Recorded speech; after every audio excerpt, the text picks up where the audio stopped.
Hi learners, நாம இப்போ Howard Sheth model of buying behaviour பார்க்க போகிறோம். இந்த பையிங் பிஹேவியர் மாடல் பொறுத்த வரைக்கும் பையர்ஸ்க்கு அவங்களுக்கு எந்த பொருள் தேவை, எந்த பொருள் தேவையில்லை அப்படின்றது அவங்களுக்கு தெரியும். ஸோ அவங்க ரொம்ப ரேஷ்னலாக இருப்பாங்க. அண்ட் டிசிஷன் மேக்கிங் பொறுத்த வரைக்கும் ரொம்ப மெத்தடாலஜிக்கலாக போவாங்க. கஸ்டமர் வந்து ஒவ்வொரு ஸ்டெப்லையுமே அவங்க ப்ராப்ளம் சால்விங் ஹேட் வந்து வியர் பண்ணுவாங்க. ஸோ அது என்னன்னு நம்ம வந்து பார்க்கலாம்.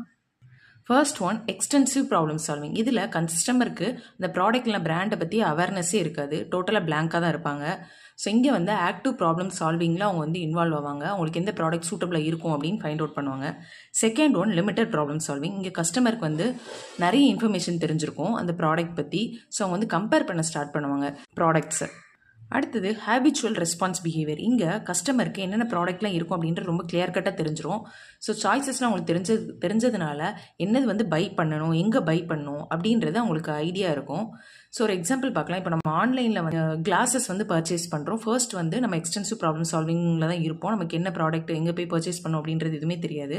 அடுத்தது லிமிட்டட் ப்ராப்ளம் சால்விங்கில் இருக்கும். இந்த ப்ரைஸ்க்கு இந்த டீலர்ஸ்லாம் வந்து நல்ல ப்ராடக்டாக கொடுக்குறாங்க அப்படின்ட்டு. ஸோ அந்த இதை மட்டும் நம்ம வந்து சாய்ஸஸாக வச்சுக்குவோம். ஹேபிச்சுவல் ரெஸ்பான்ஸ், ஒரு டைம் அவங்ககிட்ட வாங்கணும், அந்த ப்ராடக்ட் பெஸ்ட்டாக இருக்குது அப்படின்னா அடுத்தது அவங்ககிட்ட தான் பர்ச்சேஸ் பண்ணுவோம்.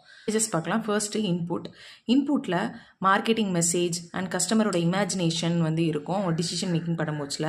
இல்லை கஸ்டமரோட பெர்செப்ஷன், ஆட்டிடியூட் வந்து என்விரான்மெண்ட் வந்து ரொம்ப ஜாஸ்தி இன்ஃப்ளூயன்ஸ் பண்ணும். For example family, friends and culture. அடுத்தது பெர்செப்ஷன் அண்ட் லேர்னிங் கன்ஸ்ட்ரக்ட். கஸ்டமருக்குன்னு ஒரு யூனிக் சைக்காலஜிக்கல் பிஹேவியர் இருக்கும். அது அவங்க வந்து கேதர் பண்ணியிருக்க இன்ஃபர்மேஷன், அதில் அவங்களோட நீட், ப்ரிஃபரன்ஸ் அண்ட் கோல்ஸை வந்து இன்ஃப்ளூயன்ஸ் பண்ணும். Next output. கஸ்டமருக்கு இருக்கிற input and perception and learning கன்ஸ்ட்ரக்டை பொறுத்து அவங்களோட அவுட்புட் வந்து டிஃபர் ஆகும்.